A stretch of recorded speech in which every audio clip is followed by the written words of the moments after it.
Welcome back to my channel, The Movie Optimist, where I find the silver linings in even the worst of films. Today, while I was at my 9 to 5, they dropped the new trailer for the live-action version of Lilo and Stitch. And let me tell you how effing hard it's been not watching this while at my job. I cannot string together a sentence that would encapsulate just how much I love this little blue bastard. I have been quoting him for the last 20 years of my life. I use him in memes every day, sending to my friends. I wear shirts with his face on it.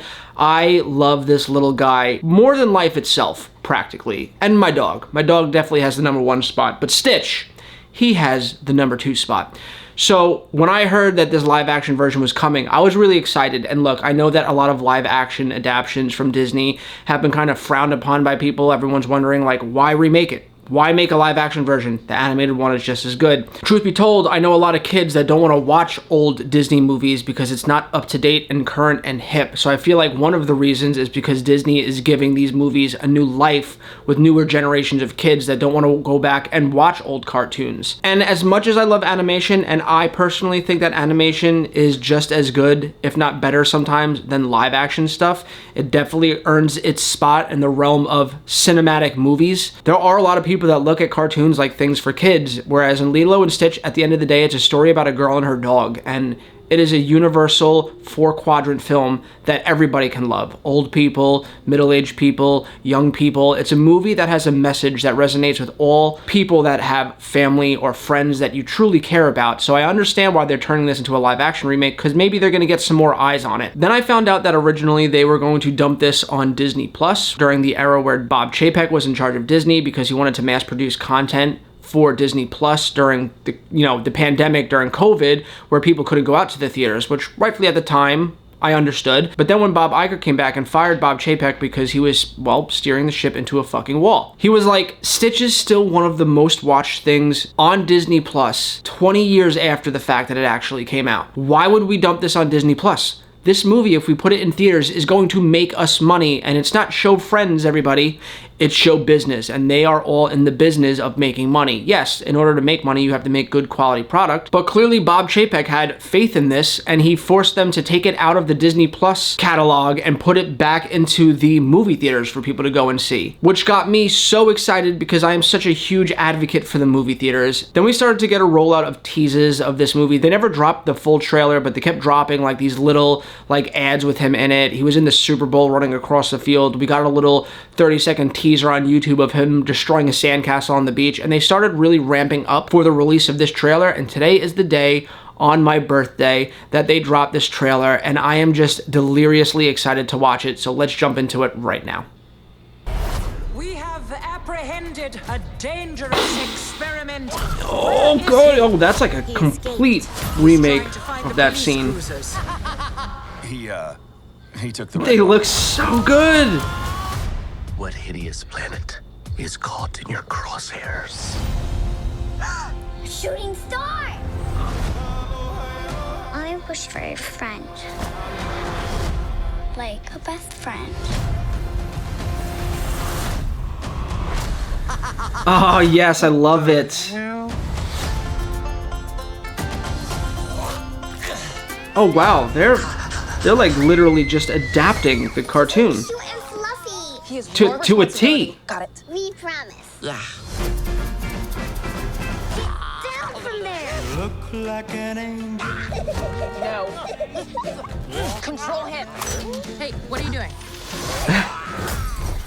Oh my god. No. Dogs on the table. You sure that's a dog? Oh, he has so much personality. Yeah. Rough. I love him. We are not keeping this thing. Ohana means family. Family means nobody gets left behind. There's the line. Forgotten. Stitch bad. Sometimes family isn't perfect. That doesn't mean they aren't good. That was close. I don't think they're supposed to drink Thinking the that. lava lamp. Oh my god, this looks amazing. Agent Cobra Bubbles. We have a blue dog to catch. Okay, they gave him a mustache. No, where? Oh, he looks so good. No. I'm gonna give you to the count of 3, Stitch. 1.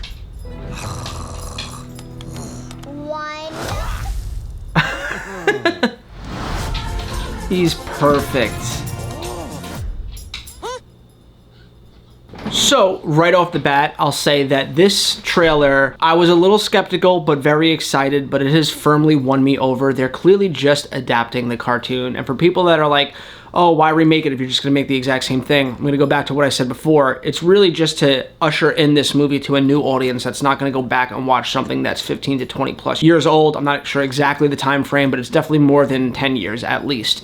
And it looks fantastic. Their biggest hurdle going into this was being able to capture the magic of Lilo and casting a little girl that could really bring her to life. And she is adorable. This little girl is adorable. I would take a bullet for her. I would literally put my life on the line to save her. That is how effing cute she is. And Stitch, I mean, they nailed the design. They took a page out of the rule book from Sonic.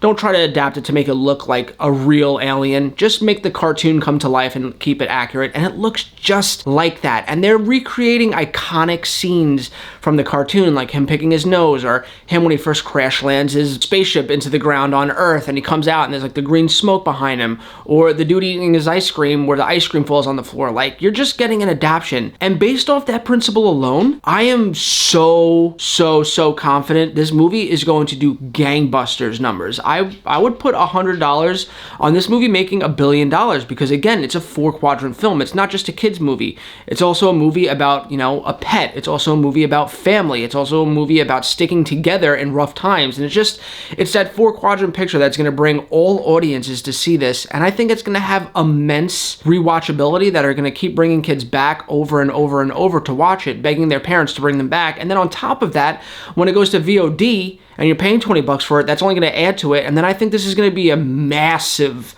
movie on Disney Plus. There are no words to describe how excited I am to see this. I really can't even begin to explain how much I love this little character.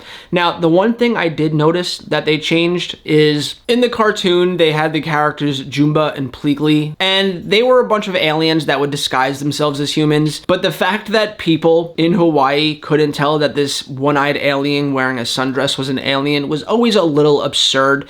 Even for me, when I was young, I remember watching that going, as much as I love this movie, how the hell is everyone on this island so stupid that they don't notice that these people are aliens? And I get it. It's a kids movie, so you suspend your disbelief. And that's not to say that kids movies have to be smart or that they can't be dumb. I'm just saying, like, that was one of the little gripes I had with the film that I never really, like, second-guessed after watching it for the first time. Now I just love those characters. I love their alien designs. Well, here it looks like they're being played by Billy Magnuson and Zach Galifianakis. But what they did change about this movie, and I think rightfully so, is instead of them walking around as aliens the whole time and trying to pull off a fake human disguise, they clearly just use some alien technology and make themselves actually look like Billy Magnuson and Zach Galifianakis, and I love that. Now, I think that Billy Magnuson is just as good a casting for this character as Robert Downey Jr. was for Iron Man. It just seemed like he was born to play this role, so I'm okay with that, but Zach Galifianakis, I don't see him playing that role. I would have seen Jack Black more so than Zach Galifianakis. He just doesn't strike me as a type. Zach Galifianakis has this really, like, high-pitched, like, squirrely voice. He just sounds so, like, soft-spoken, whereas in Jumba has to have kind of like that deep, imposing voice that in the beginning, he's very intimidating, but then you slowly grow to love him in the animated film. But yeah, that being said, Zach Galifianakis was my only gripe with that trailer. That took my expectations from here, and it shot it through the roof. That's the job of a trailer, is to raise expectations and get you excited, and that's exactly what this did. This is